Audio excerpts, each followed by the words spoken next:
한 주간 고단하고 또 불안한 삶을 살아오신 여러분들을 주님의 따뜻한 마음으로 위로하고 또 격려합니다. 오늘 하나님의 은혜가 여러분 가운데 가득하기를 축복합니다. 오늘은 부활절 둘째 주일입니다. 계속해서 교회력에 따른 말씀을 이어가고 있는데 오늘 우리에게 주시는 말씀은 사도행전 말씀입니다. 부활 이후에 예수님이 안 계신 이 세상에서 소위 부활의 후예들이라고 하는 제자들이 어떻게 복음을 완성해가고 또 어떻게 그들이 하나님 나라를 확장해 가는지를 담은 내용이 바로 사도행전입니다. 이 거룩한 이야기 사도행전, 이것이 오늘 우리에게 주는 의미가 너무나 큽니다. 그래서 오늘 이 말씀을 가지고 함께 나누려고 하는데요. 오늘 이 본문은 부활의 후예인 교회가 어떻게 존재하고 또 어떻게 그 복음을 완성해야 가는지를 잘 알려주는 모범 답안과 같은 내용입니다. 저는 개인적으로 목회를 시작하면서 간절한 소망이 처음부터 있었습니다. 그 소망은 아름다운 교회를 이루는 것입니다. 외관이 아름다운 의미의 교회가 아니고 또 여러분처럼 아름다운 성도들이 있는 교회가 아니라 주님의 마음을 오롯이 담아내는, 하나님의 뜻을 온전히 담아내는 그런 아름다운 교회를 저 혼자가 아니라 성도들과 함께 이루어가는, 그것이 저에게 큰 꿈이자 소망입니다. 그래서 사도 바울이 말했던 것처럼 이 교회의 주인은 사람이 아니고 교회의 주인은 머리가 되시는 예수님이 되는 교회. 성도들은 모두가 동등하고 그리고 성도들은 모두가 하나님의 제자들인 것을 우리가 느끼는 그런 교회를 소망하고 또 그렇게 꿈을 꿔가고 있습니다. 우리 주변에 물론 이런 교회들이 있습니다. 또 많이 있는 것 같아요.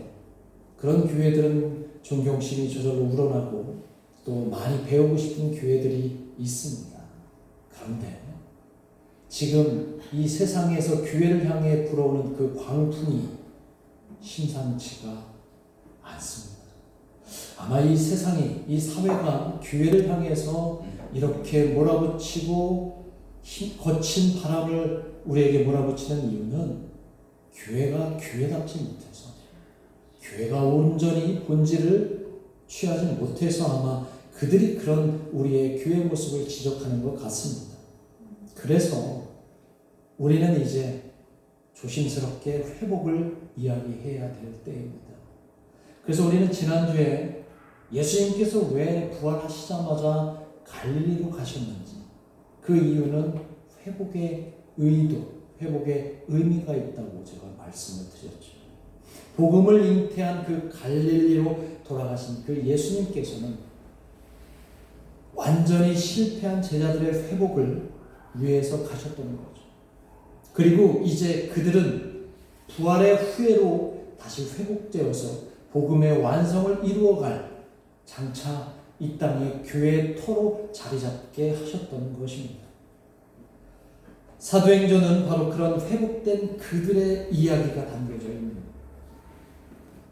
그들이 어떻게 달라졌고 부활의 후예로서 어떻게 복음을 완성해 가는지 마치 드라마처럼 이 사도행전이 플롯을 형성하면서 계속 가고 있다는 거예요. 그리고 그 사도행전 첫 장면에 아주 멋진 장면이 나오는데, 예수님께서 부활하시고 이제 제자들과 40일 동안 함께 계시면서 이제 막 승천하시면서 마치 유언처럼 이 놀라운 말씀을 그들에게 남기시는데, 우리는 아마 이 말씀, 사도행전 1장 8절 말씀을 다 암송하는 분도 계실 거예요. 이 말씀이 결국은 사도행전 전체를 흘러가는 메인스트림입니다.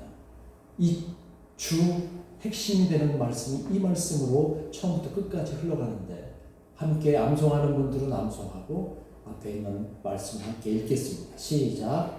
오직 성령이 너희에게 임하시면 너희가 권능을 받고 예루살렘과 온 유대와 사마리아와 땅 끝까지 이르러 내 증인이 되리라 하시니라. 오직 성령이 너에게 임하시면, 이제 예수님이 안 계신 이 세상을 대신할 존재가 바로 성령이시라고 얘기하시며, 그 성령을 하나님께서 우리에게 선물로 보내주셨습니다. 그리고 사도행전 2장에 보면 오순절 성령 강림 사건이 강하게 역사하죠. 이 성령 강림 사건을 체험한 제자들이 이제 완전히 이전과 180도로 달라지는 터닝 포인트가 바로 성령 강림 사건이라는 거예요. 그리고 이후부터 사도의 시대가 열립니다. 사도와 제자들은 이제 열방을 마음에 품고 부활의 후예들로 거듭납니다. 그리고 하나님께서 사람들을 불러 모으기 시작하시는데, 그것이 바로 우리가 잘 알고 있는 에클레시아, 하나님의 부르심을 입은 자들 에클레시아, 곧 교회 공동체가 되기 시작을 합니다. 이렇게 교회 공동체가 예루살렘에서 시작하고 2000년이라고 하는 그 세월을 지나서 오늘 마침내 대한민국 이 가오동 땅에 수메신 교회가 세워진 줄 믿습니다. 이렇게 우리 수메신 교회가 세워지기까지의 그 첫 출발을 누가 열었느냐? 바로 부활의 후예들인 사도들과 제자들이 열었음을 우리는 기억하고, 초기 그리스도 공동체가 그 역할을 감당했음을 우리는 사도행전에서 발견할 수가 있습니다. 이렇게 우리가 함께 모여서 하나님을 예배할 수 있고 또 함께 교제할 수 있는 모든 것이 바로 그 부활의 후예인 사도와 제자들의 덕분인 것을 우리는 마음 한켠에 꼭 기억했으면 좋겠습니다. 아까 소대도 말씀드렸지만 저는 외관이 크고 아름다운 교회가 아니라 예수님의 뜻을 온전히 담아내는 그런 교회를 소망합니다. 사랑과 섬김이 있는 교회, 그리고 공평과 평화가 가득한 교회를 꿈꿉니다. 이런 교회를 우리가 함께 만들어가면 좋겠습니다. 이제 본문 속으로 한번 들어가 보겠습니다. 오늘 본문에서 묵상하는 중에 제 눈을 의심케 하는 장면이 나옵니다. 그것은 뭐냐면, 당시 교회 구성원들이 모든 물건을 서로 통용하며 자기 재물을 조금 더 자기 것이라고 주장하는 사람이 단 한 명도 없었다, 이렇게 얘기를 하고, 34절에 보니까 뭐라고 되어 있어요? 가난한 사람이 한 명도 없었다, 이렇게 이야기를 합니다. 자, 이 말 뜻은 자발적으로 자신의 밭과 집을 팔아서 사도들에게 갖다 줍니다, 먼저.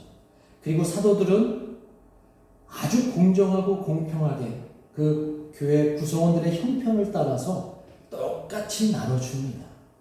그래서 부한 사람도 가난한 사람도 전혀 없다는 거죠. 대단하지 않습니까? 그렇죠. 제가 오늘 이 자리에서 여러분들에게 이렇게 선포합니다. 여러분, 이번 주 한 주간 여러분들이 가지고 계신 모든 부동산을 다 파셔서 그 판 돈을 저에게 가져오시면 제가 여러분들 모두에게 다 공평하게 나눠드리겠습니다. 아멘 소리가 없잖아요.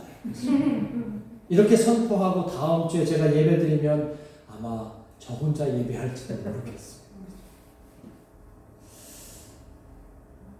내 것을 주장하지 않는 공동체, 가난한 사람이 한 명도 없는 공동체. 자, 이런 공동체는 어떤 사회일까요? 번뜩 떠오르는 사회가 어떤 사회예요? 사회주의 아니에요? 사회주의. 그렇죠? 공산주의 아니에요? 공산주의. 그래서 어떤 사람들은 이 사회주의 이론을 기초한 이 레닌과 칼 막스가 이 사도행전 2장과 4장에 나오는 이 공동생활, 공유경제, 이걸 보고 사회주의를 이론을 착안했다라고 얘기하는 사람도 있는데 모르겠어요. 그거는 근거가 있는지 없는지는 잘 모르겠어요. 어쨌든 모든 사람들의 그 경제적 주권이나 사유재산이 전혀 인정되지 않는 그 공동체, 그런 것을 꿈꿨던 사회주의의 현실은 어떻게 됐습니까? 지금 우리 세상에 완전한 사회주의가 있나요? 완전한 공산주의가 있습니까? 거의 모두 다 실패하고 말았습니다. 그렇죠? 인간의 본성을 견뎌내지는 못합니다. 욕심과 욕망이 가득한 인간이 내 것을 포기하고 내 가진 것을 모두에게 다 나눠준다? 천부당 만부당한 이야기일 겁니다. 절대 불가능한 것 같아요. 제 자신도 그렇게 느껴지니까요. 그런데 2000년 전에 저 예루살렘 그리스도 공동체가 그렇게 시작을 했다는 거예요. 그런데 그들이 어떻게 그렇게 가능했을까? 그 대답이 바로 오늘 32절에 그 첫 부분에 나옵니다. 자, 32절 말씀을 한번 같이 읽겠습니다. 시작. 믿는 우리가 한 마음과 한 뜻이 되어 모든 물건을 서로 통용하고 자기 재물을 조금이라도 자기 것이라 하는 이가 하나도 없더라. 자, 첫 부분에 보면 믿는 우리가 한 마음과 한 뜻이 되었다고 합니다. 자, 한 마음과 한 뜻. 여기서 마음과 뜻이 그 헬라어 단어가 마음은 칼디아라고 하는 헬라어 단어고 뜻이라고 하는 것은 푸시케. 혹시 푸시케라는 말 들어요?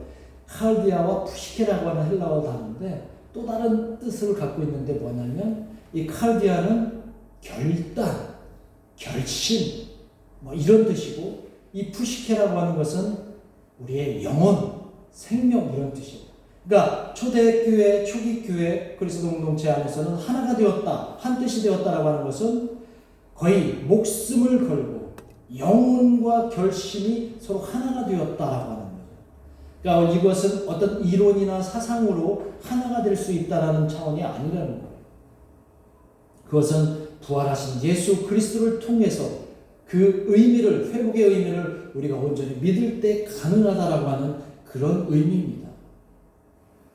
당시 그 초기 그리스도 공동체 사람들의 삶의 형편은 어땠을까요? 매우 열악했다고 합니다.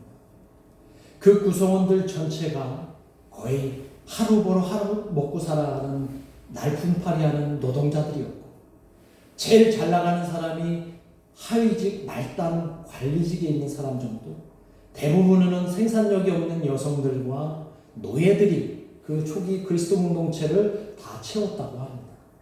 가끔씩 부자가 예수님을 믿고 교회 가야지 하고 그 교회에 왔다가 너무 부담스러워서 다 떠나는 것이 태반이고 그 중에서도 어떤 사람들은 자신의 밭과 집을 팔아서 없는 사람들에게 나눠주는 사람들이 있었다는 거예요. 이런 상황이었다는 거예요. 그러니까 시쳇말로 아주 허접한 사람들만 있었던 거예요. 그 공동체. 그렇게 할 수 있었던 그들, 가난한 사람이 하나도 없고 자신의 것을 모두 내어놓아서 서로 공유할 수 있었던 그것, 그 이유는 그들의 의식 속에, 그들의 신앙 속에 철저한 예수 그리스도의 마음을 서로 이해하고 그 바탕에 있었기 때문이 아닌가 저는 그렇게 생각합니다. 그들의 어떤 철저한 이해가 한 마음 한 뜻이 되었고 그들의 삶의 바탕이 되었던 것이죠. 바울의 고백처럼 그들은 완전히 새로운 피조물이 된 겁니다. 그게 바로 성도의 모습이고 믿는 사람들의 모습이라는 것이죠. 욕심과 욕망에 기초한 그들의 삶이 아니라 예수님의 삶을 온전히 이해한 그들의 삶이라는 것이죠. 나만 알고 살아가는 그런 삶이 아니라 나의 희생이, 나의 헌신이 어쩌면 모두를 행복하게 할 수 있다라고 하는 그 소망이 그들에게 있었기에 이런 일들이 가능했다는 거예요. 그리고 이것을 가능하게 한 것은 바로 우리의 마음을, 그들의 마음을 소통케 하셨던 성령님의 역사라고 저는 믿습니다. 그동안 많은 설교들이 있었는데, 이 본문에 대한 설교들이 있었는데, 이 본문을 헌금 생활에 이렇게 연결해서 하는 설교들이 참 많았어요. 그런데 이 본문은 그렇게 볼 게 아니에요. 그런 설교들은 자기의 것을 다 드렸다라고 하는 그것에만 초점을 두고 있는데, 오늘 이 본문에 우리가 주목해야 될 부분은 한 마음과 한 뜻이 되었다라고 하는 것에 주목을 해야 된다는 겁니다. 이와 관련해서 저는 마가복음 6장에서 예수님의 오병이어 기적 사건을 통해서 이것을 서로 유비하면서 함께 은혜를 구했습니다. 여러분들도 오병이어 사건 다 기억하시죠? 그 사람들, 수많은 사람들이 아무것도 먹을 것이 없는 상황에서 우리는 두 군상을 바라보게 돼요. 한 군상은 예수님께서 제자들에게 너희가 저들에게 먹을 것을 주라 라고 했을 때 그들은 컴퓨터 같은 능력으로 막 계산을 해서 우리가 저들을 다 먹이려면 200데나리온이라는 돈이 필요합니다. 그런데 우리에게는 아무것도 없습니다. 라고 얘기했던 그런 물량주의적인 제자들의 군상이 있었고, 또 다른 군상은 예수님의 그 의도, 예수님의 뜻을 알았기에 무명의 누군가가 자기가 가진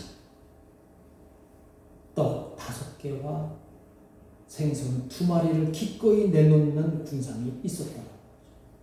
여기에서 우리는 이 후자 쪽에 있는 그 사람을 한번 선택해 보려고 합니다.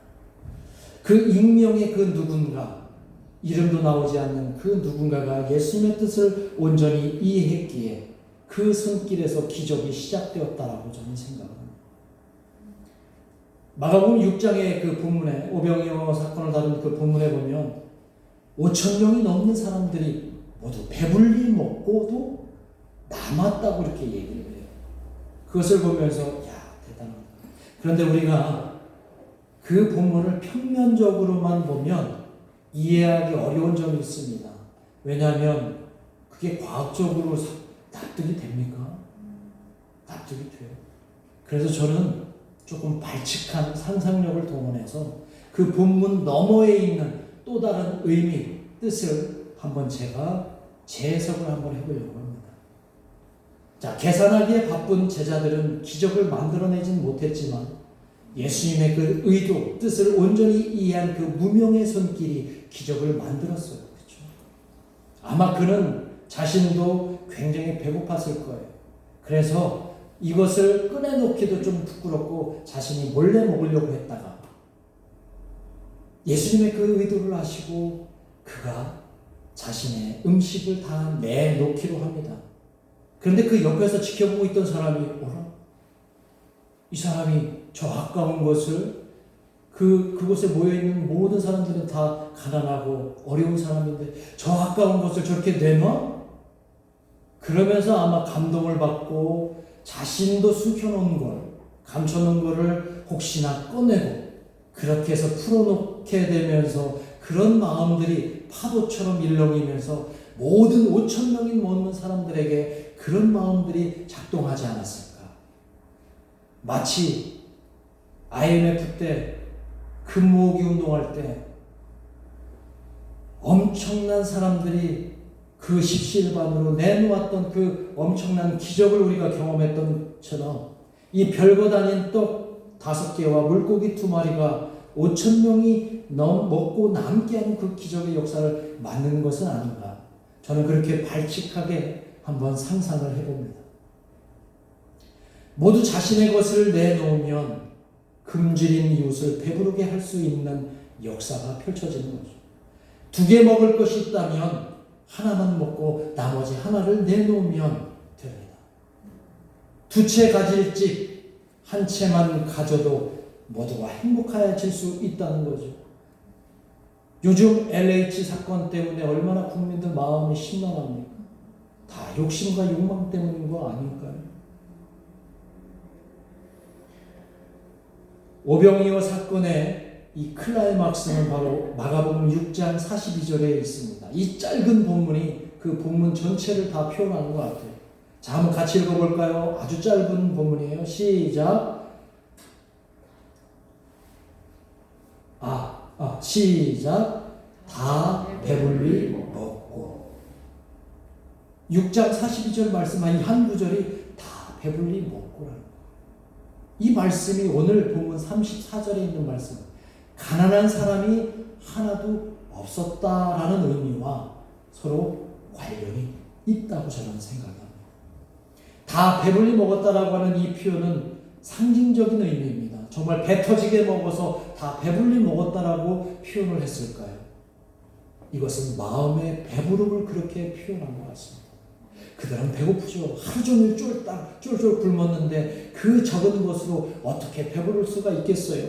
그러나 이것은 그들의 마음과 그들의 뜻이 하나가 되었기 때문에 이제 모두 배부름을 느낄 수 있었던 것은 아닌가.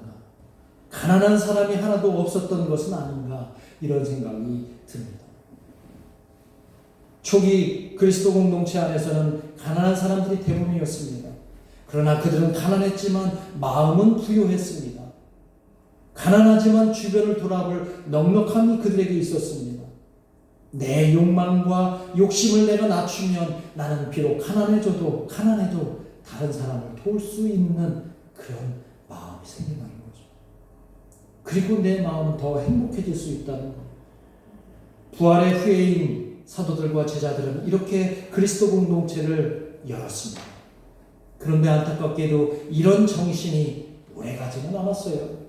기독교 역사 2000년이 지나오는 동안 교회는 날마다 이 초대교회 그리스도 공동체로 돌아가자고 외치는 걸 보면 그 이후에 교회는 실패의 역사로 계속 반복했던 것 같습니다.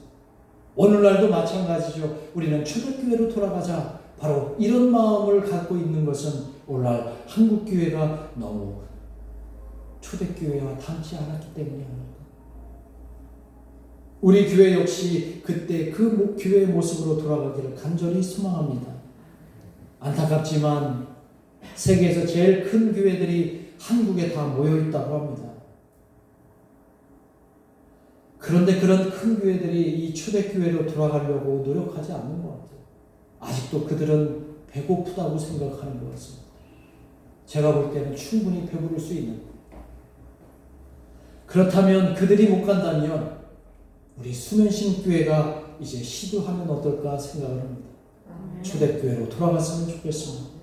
부활의 후에 그 자리로 우리가 돌아갔으면 좋겠습니다. 그러기 위해서는 이 일을 위해 우리가 한 마음과 한 뜻이 되어야 합니다. 물론 인간의 욕심인 이 일을 가만히 그렇게 하도록 내버려 두지 않을 것입니다. 인간의 욕심은 우리가 하나가 되기를 그렇게 가만두지 않을 것입니다. 그래서 이 욕심 배후에 사단이 있다고 이렇게 우리는 이야기하는 것이죠. 그러나 우리는 할 수 있습니다. 왜냐하면 지금은 성령의 시대고 성령께서 우리를 소통케 하시니 우리를 한 마음과 한 뜻으로 모아주시기 때문이라고 저는 믿습니다. 그리고 예수님의 삶을 우리가 모범적으로 닮아서 살아가면 되기 때문이죠. 사도 바울은 예수님의 그 삶을 우리가 모범적으로 닮아서 살아가기를 간절히 바라면서 이렇게 고백했던 것을 오늘 함께 나누길 원합니다. 고린도후서 8장 9절에 보면 사도 바울이 예수님을 이렇게 그리고 표현합니다. 같이 한번 읽어보겠습니다. 시작.